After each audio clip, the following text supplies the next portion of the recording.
Good evening, it's Rachel with Infused Meadows.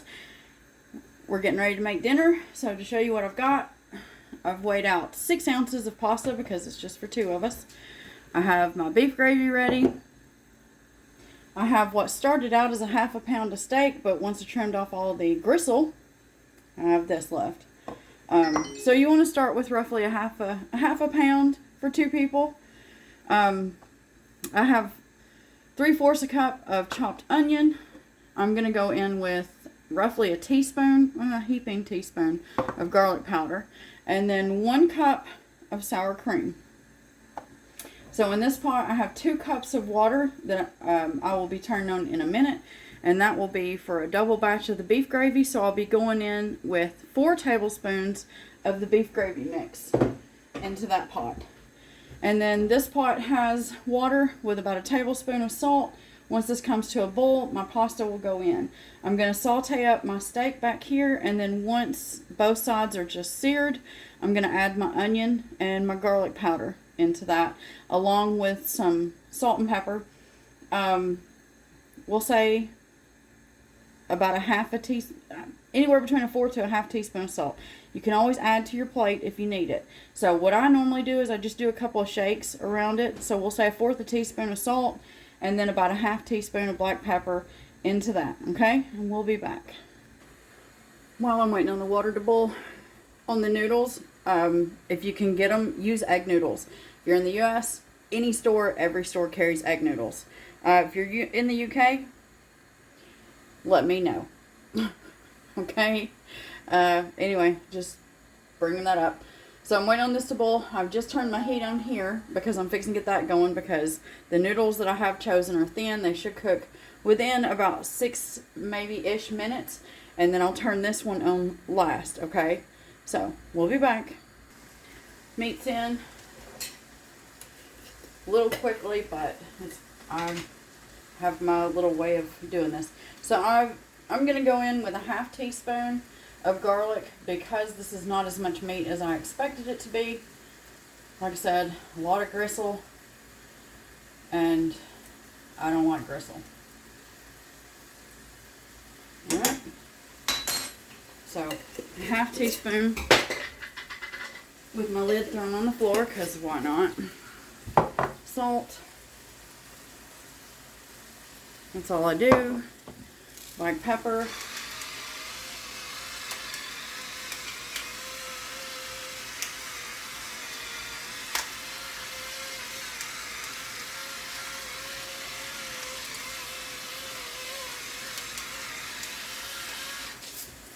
And there is, I think I put about a tablespoon of oil in the pan, okay? So, I'm just going to give this a stir here in just a second, and then I'm going to throw the onion in, and we'll be back. Water is starting to bubble, which is good. And then I'll be onto this one, okay? Also, feel free to add bell pepper to this. A lot of people do.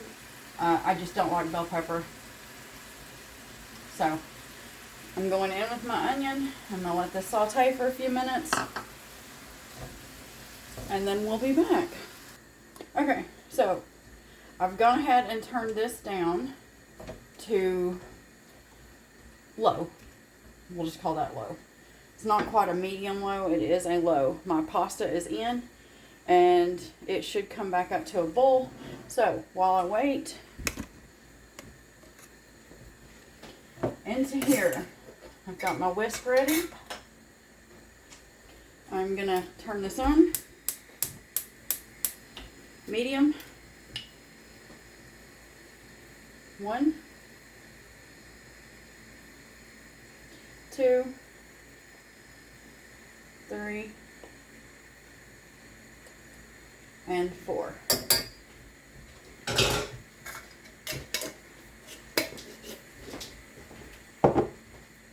You're going to whisk this.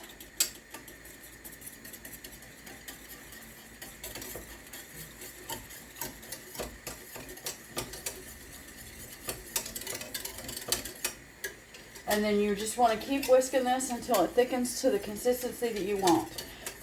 We do not want this to have a spoon sticking up in it. But we do want it thick enough to where it is a gravy, if that makes any sense. So that should take anywhere, once it starts to steam up really good, anywhere between, I don't know, 5 to maybe 6 minutes. We're not going to stay here the whole time. So you see what I'm doing? I will do this the entire time. That's starting to bubble again. That's on low because all of this is going to go into the one pot. Okay? So I'm going to finish cooking all this and we will be back in just a minute. Also, don't forget to stir your pasta once it starts bubbling, just to try to keep it from sticking to the bottom, okay? And I turned this on low once I knew that the steak was cooked on the other side, but it is not completely cooked through. You don't want tough steak, okay? Also, one other note, once your steak is done to the point that, you know, you can safely taste it, then that's when you grab a piece, taste it, see if you need to adjust your salt and pepper. Don't add too much salt because all of this is still going to come together. So I would really recommend, you know, you can adjust the pepper, but I would wait until you get everything together to then, you know, you can add a little bit of salt, but it's harder to take it away. Okay? We'll be back. And because I forgot to tell you, so once you've had this on low for about 2 to 3 minutes, go ahead and turn that up to medium, and then that way it will start to thicken a little bit quicker, but don't go past medium, okay? Like I said, you don't want to scorch your gravy. We'll be back. Okay, so you'll actually see the change when you're making your gravy. At which point you're looking for a thicker liquid. Not too thick. You don't want it too thick just yet because we're going to put it over here and we're going to let that finish thickening. Excuse me. So there we go. It's going to finish thickening over there. Excuse me.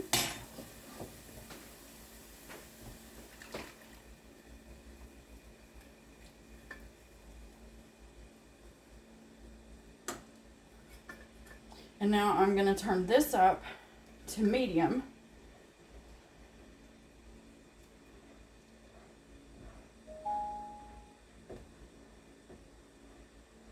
And we'll be right back. Okay, we're bubbling, which is good. I'm going to stir this. I'm going in with my sour cream.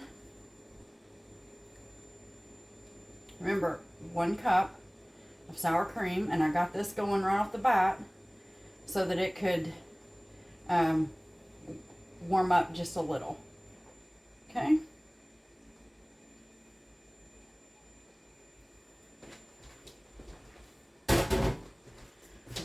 That did not touch my sink. Okay. Now, you want to stir the sour cream into your gravy mix until it is well combined. Okay, you'll notice it lightening color. And then at that point, go ahead and taste it.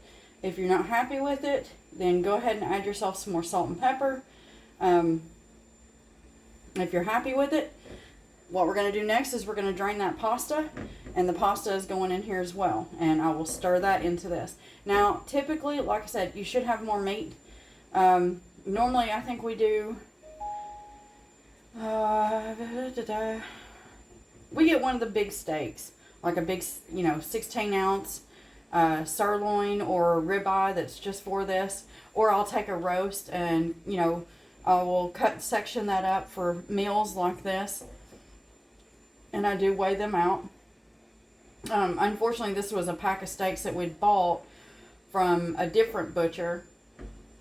And it just so happened that when we went through and divided them all up into 2s for vacuum sealing and putting into the freezer, we had one that was left over that we were like, well, we'll just use that for, another meal. And if I'm honest, I did not notice the gristle that was in that. So now I know what we have to look forward to the other steaks that are in there. Okay. So that gravy spoon, I'm just gonna